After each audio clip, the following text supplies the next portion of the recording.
Mesdames, Messieurs, bonsoir. Merci de nous recevoir chez vous et bienvenue sur cette nouvelle édition d'information sur la télévision Labari.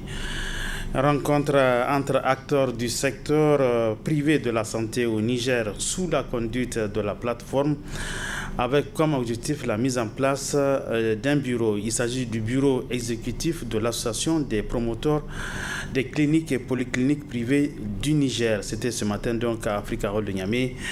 D'autres précisions dans ce compte rendu signé Hamza Sakou.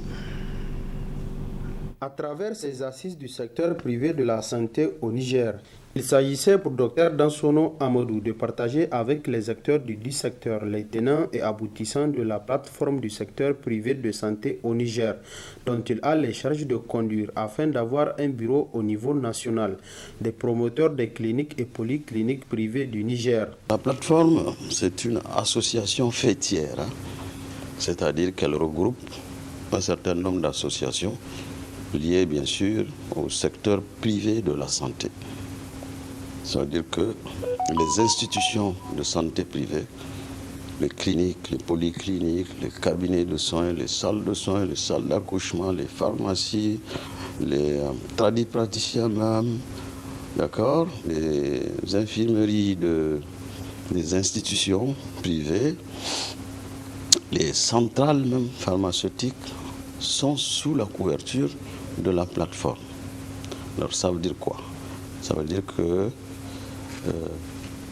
nous allons avoir un certain nombre d'associations. Si je prends l'exemple d'une association des cliniques, des polycliniques, qui vont créer leur bureau. Et chaque entité, encore je reviens, que ce soit salle de soins, cabinet de soins, vont être arrimés à la plateforme. Alors cette plateforme, c'est elle qui sera l'organe inclusif de coordination de toutes ces structures de santé curatives. Sous la supervision d'un huissier de justice, une équipe composée de 5 personnes, dont à sa tête Dr Seydou Abdoulaye Diko, est élu à l'unanimité président de l'association des promoteurs des cliniques et polycliniques privées du Niger, qui n'a d'ailleurs pas manqué de manifester toute sa gratitude mais aussi son engagement. Nous vous remercions beaucoup, en tout cas à l'ensemble de nos élus, de nous faire confiance et de nous confier en tout cas la direction de cette association. Qu'Inch'Allah, nous n'allons pas vous décevoir et faire en tout cas ce que nous avons à faire comme travail. Et je pense qu'avec une équipe très dynamique que j'ai avec moi, vous avez la vice-présidente Madame Zainabou, vous avez le secrétaire général Jibo Rompey, vous avez le secrétaire à l'information Abdoulaye Diatta et vous avez le trésorier général Sédoukou. Je crois que c'est des gens que je connais déjà, que nous avons l'habitude de travailler ensemble et je pense que nous allons en tout cas mieux mener ce bateau. Et il est lieu en tout cas de nous mettre au travail très rapidement. Et nous allons convoquer dès les jours à venir rapidement. Le bureau doit se réunir pour vous donner en tout cas la feuille de route. Il faut rappeler que ce bureau a désormais la lourde responsabilité de contribuer à la mise en place d'une démarche qualité dans l'ensemble du secteur privé de la santé au Niger, et cela pour un mandat d'une année. La maison de presse a servi de cadre ce matin à un cadre d'échange entre le comité de gestion du Fonds de solidarité pour la souveraineté de la patrie et les hommes des différents médias de la place. Il s'agit de mûrir les réflexions sur la stratégie de communication et de sensibilisation du FSSP. Le point avec Adam Ousmana. La plantation du décor de cette rencontre d'échange entre acteurs des médias traditionnels et ceux des nouvelles technologies de l'information et de la communication avec les membres du comité de gestion du Fonds de solidarité pour la sauvegarde de la patrie par la responsable en charge de la communication de cette structure a jeté les jalons des présentes conclaves. Une rencontre qui vise à se pencher sur la stratégie de communication et sensibilisation du Fonds de solidarité pour la sauvegarde de la patrie, dont la première responsable n'a pas manqué de souligner les objectifs à lui assignés. Le premier objectif, bien entendu, c'est la mobilisation des ressources et le financement, le renforcement de capacité des FDS qui sont engagés dans la lutte contre le terrorisme et l'insécurité en les dotant d'armement mais également de moyens logistiques, notamment en transport, en moyens de transport. Ensuite, le deuxième objectif que le fonds s'est assigné, c'est la participation à la prise en charge de nos citoyens victimes de déplacements forcés suite à l'insécurité, leur relocalisation, leur intégration locale et leur retour volontaire aux besoins. Et ensuite, la participation à la prise en charge de tout ce qui est mobilisation sociale qui entre dans le cadre des actions citoyennes. Donc voilà les trois objectifs que nous nous sommes fixés. À la présidente du fonds de rassurer l'opinion publique sur la garantie de sa redevabilité et sa transparence, tout en levant tout équivoque sur les prélèvements permettant la constitution de ce fonds. Il y a cette catégorie de prélèvements qui sont prévus pour le CNSP, les ressources qui constituent la structure des prix des hydrocarbures doivent rentrer dedans. Et c'est en cela que les Nigériens ou surtout les jeunes peuvent constater qu'à partir de maintenant, la ressource pétrolière sert aussi à quelque chose pour son développement. Ce qui est important aussi à ajouter, toutes les mesures qui sont prises, il n'y a aucune mesure qui vient pour impacter quelque part le Nigérien, le citoyen lambda. Il y a des prélèvements qui sont prévus au niveau des appels téléphoniques, au niveau des souscriptions au forfait. Pour cela, pour ne pas créer des problèmes inutiles là où ça ne se pose pas, nous avons bien dit, où l'ordonnance a bien consigné, c'est par consentement du consommateur.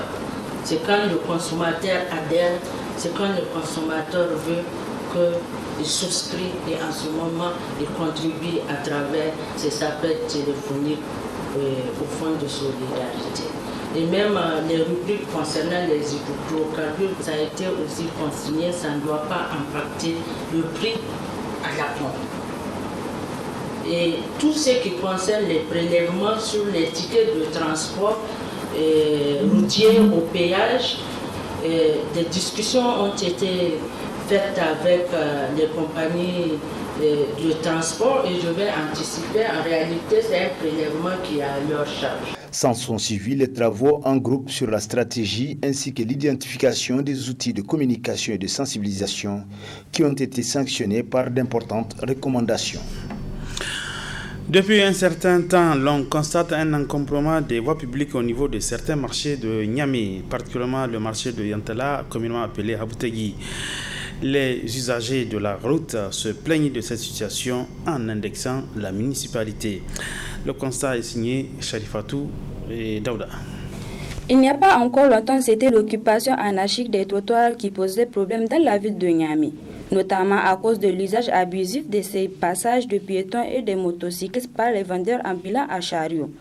Aujourd'hui, les trottoirs ont disparu dans certaines rues et de nombreux chariots se retrouvent sur l'asphalte pour continuer à commercer tranquillement, malgré le désagrément que cela pose pour la fluidité de la circulation et de la sécurité routière. Les vendeurs ambulants ont obstrué la voie, toutes les voies aux alentours du marché. C'est des voies souvent qui vont dans qui conduisent à des domiciles privés qui sont aussi à côté des marchés.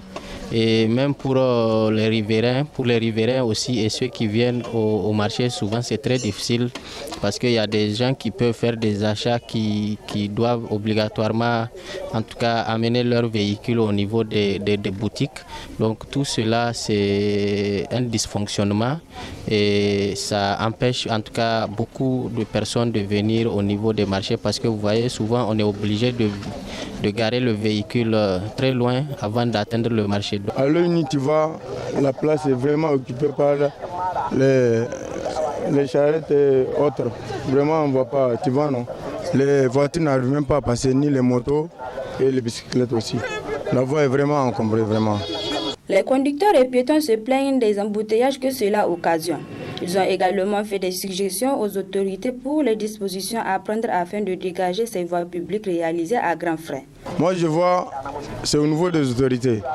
Ils n'ont qu'à essayer de faire un emplacement ici au moins des policiers ou bien autres agents de la mairie pour chaque fois occuper l'emplacement, quoi.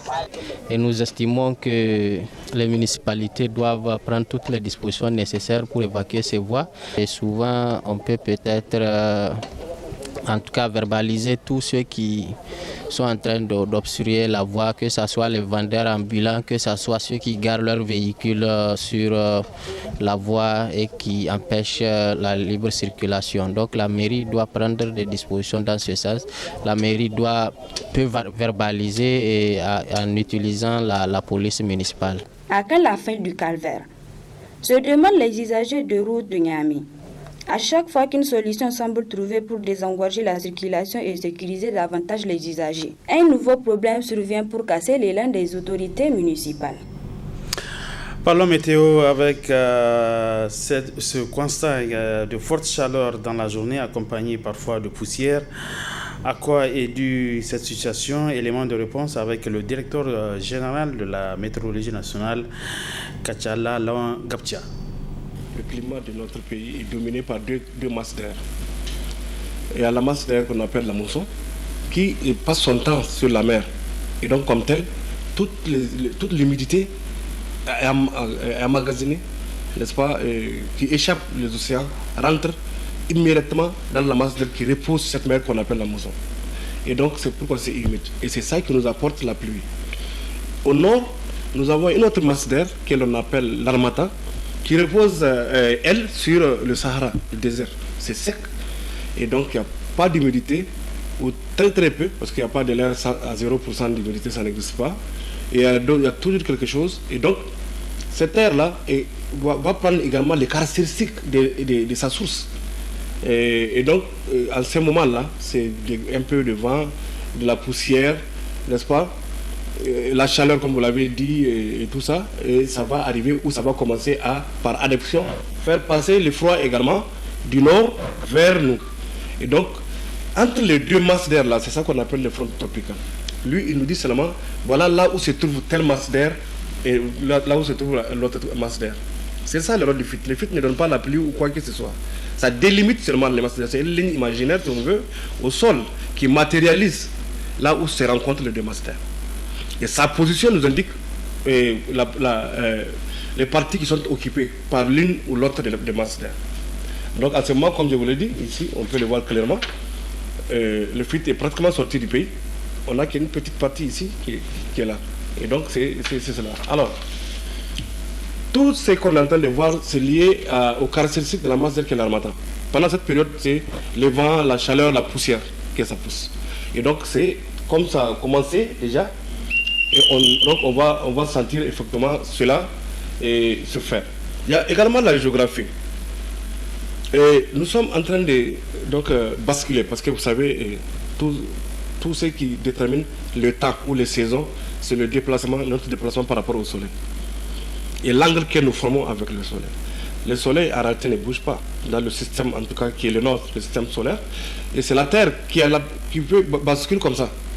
Des fois elle s'approche, c'est l'hémisphère nord qui s'approche, des fois l'hémisphère nord s'échappe et c'est l'hémisphère sud qui rentre. Donc nous sommes dans cette cadence-là. En septembre, voilà, le 22 septembre, on était pratiquement comme ça. C'était l'équinoxe. On a le nombre de jours et les heures de jours et nuits, c'est la même chose. Maintenant, qu'est-ce qu'on est en train de faire? On est en train de basculer comme ça. Au fur et à mesure, l'angle grandit et c'est plutôt la chaleur, le soleil est en train de partir vers l'hémisphère sud. Nous, ici également, c'est un début. Donc, on n'a pas encore le froid. Pour que le froid rentre véritablement, il faut aller au solstice d'hiver qui va se produire en décembre plutôt. Et là, on a atteint notre excentricité comme ça. Et c'est pourquoi le soleil va survoler plutôt en oblique. Et donc, on n'a plus de rayons en face et il fait froid. Maintenant, on est dans l'intermédiaire. On n'est pas encore à cela, mais on a commencé.